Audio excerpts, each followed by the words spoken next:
बाजूला. का माहितीये का? घरी गेल्याच्या नंतर भांडण होणार नाही.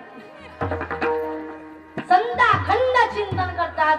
म्हणून तुकोबरा म्हणतात, देवा द्यायचंय ना फक्त संतांची संगत दे. न लगे मुक्ती धन संपदा, संत संग देई सदा. संतांच्या संगतीचा परिणाम काय होतो? एक वाल्याकुळी नावाचा लुटमार करणारा होता, चोर होता.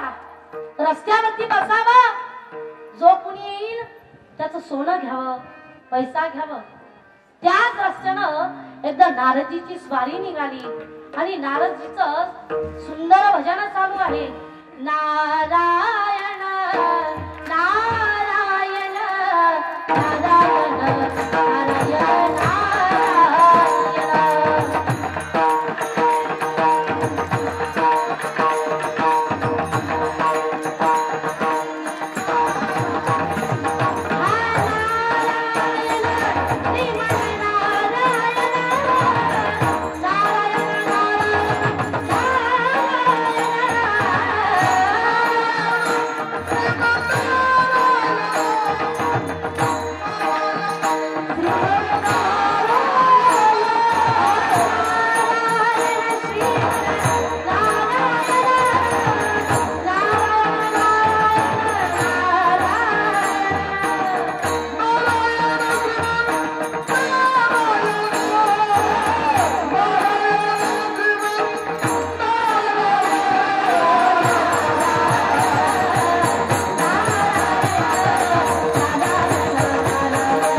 घेऊ का 10 मिनिटं?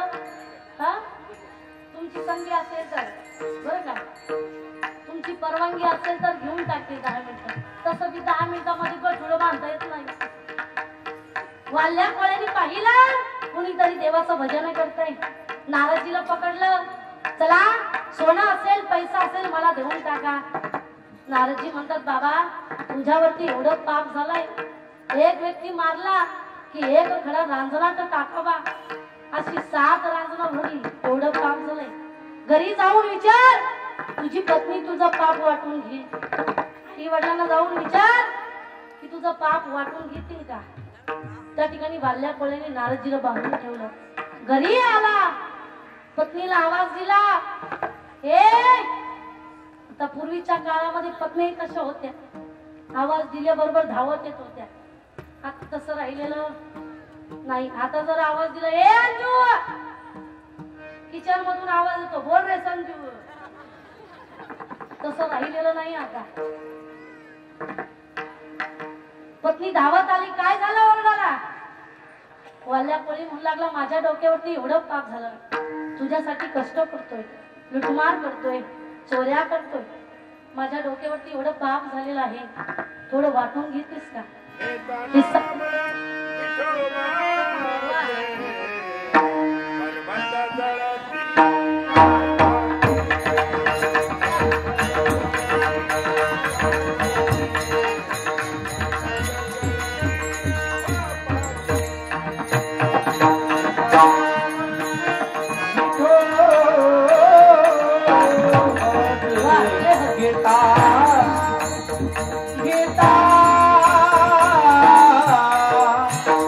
गीता